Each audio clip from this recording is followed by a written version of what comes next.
we completed with SA 315, 330 and 450, yes, which was regarding the risk response and reporting. Yes, SA 315, identifying and assessing the risks of material misstatement through understanding the entity and its environment. And over there in that standard, first we saw the sources of misstatement, and ODI. And omission of financial statement, element, account or information, omission of disclosures which is required in accordance with GAAP, disclosures not in conformity with GAAP, difference between the judgments of the auditor and the management, incorrect accounting estimate, inaccuracy in gathering or processing data from which the financial statements are prepared. Then after that we talked about the risk assessment procedures, IAOR. Inquiries of management and others within the entity, analytical procedures, observation and inspection, and then also a few related activities.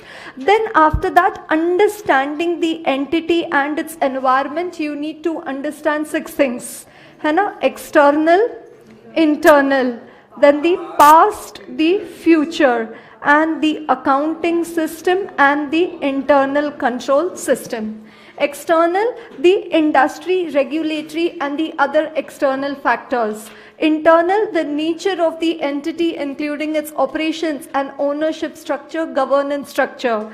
Measurement and review of the entity's financial performance. The objective strategies and the related business risks. The selection and application of accounting policies, and also the 5 components of the internal control system, namely CRISM. What is CRISM? Control environment, risk assessment, information system and communication, control activities and monitoring. Then we also saw information technology, what are the benefits and what are the risks associated with the use of information technology. And then after that, finally, we assess the risk of material misstatement, which could be at the financial statement level or assertion level.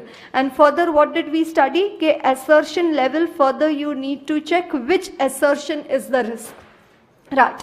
Then after that we saw कि when does an RMM require special audit consideration? यानी कि when does it become an SR?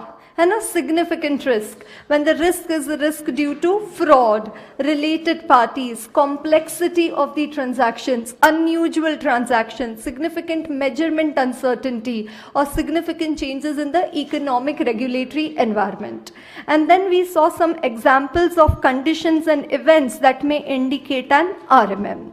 Like, operations in regions that are economically unstable, operations, then the lack of personnel with appropriate financial reporting skills, investigations by regulatory organization, shortages of supplies, change in the supply chain of the company, right? So those were conditions and events which indicate a RMM, right?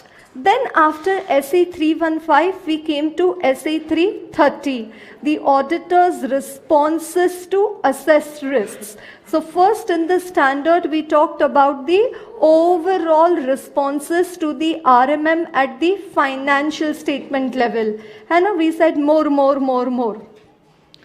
More of an attitude of professional skepticism, more experienced staff, more supervision, more using work of an expert, more extensive audit evidence, more persuasive audit evidence, more number of locations to be covered, more of an element of surprise in the audit, more procedures at the period end date rather than at an interim date.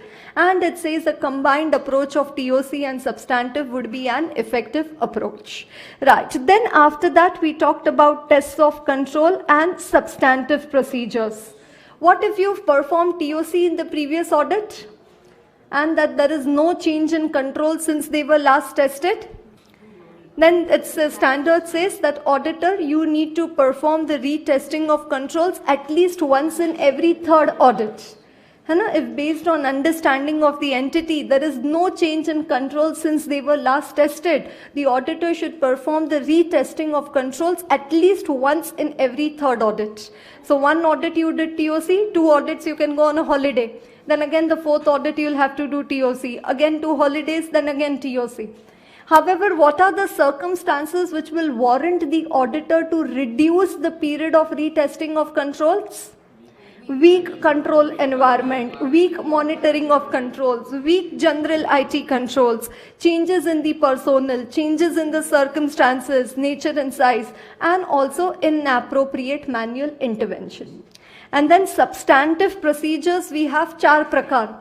You understand, no? Test of details, substantive, analytical, agreeing the financial statements to the underlying records, and examining material journal entries. And what was the first line in substantive procedures? Irrespective of the assessed RMM, the auditor shall design and perform substantive procedures for each material class of transaction, account balance, presentation, and disclosure.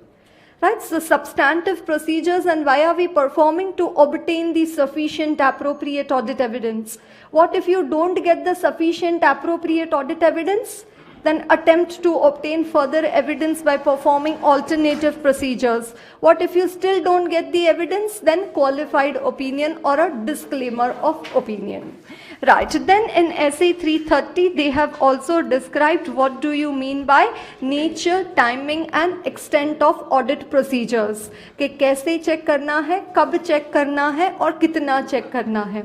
Right, then we came to the last in the series, SA 450, which was regarding evaluation of misstatements identified during the audit.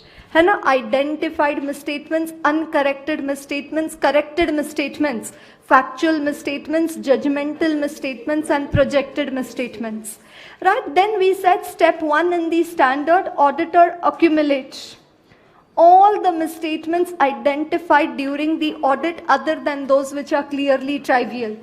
Then for these identified misstatements, you need to check whether the revision of the overall audit strategy is necessary.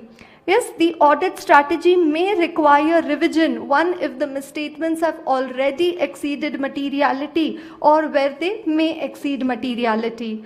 Then identified misstatements, CMC.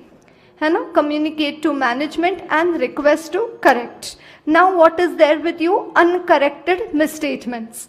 Now for uncorrected misstatements, you shall reassess materiality. But while reassessing materiality, not only to consider the uncorrected misstatements related to the current year, but also those related to the previous year or years. Then uncorrected misstatements, CMC, communicate to management, request to correct. And if they don't agree, written representations from the management, communicate to those charged with governance and modify opinion in accordance with SA 705. Right. Yes, so yesterday this was the risk-based audit approach which we discussed. है ना, this is the risk-based audit approach. है ना, risk response and reporting, 315, 330, 450. है ना, 3 best friends together. है ना, these are the 3 standards which we discussed yesterday. And then 450, I had discussed one more question with you. Circumstances due to which misstatement could be evaluated as material. And we said all examples of qualitative material misstatement. It affects the ratios, it affects the debt covenants, it affects the regulatory requirement, it affects the segment information. Right? So those were all examples.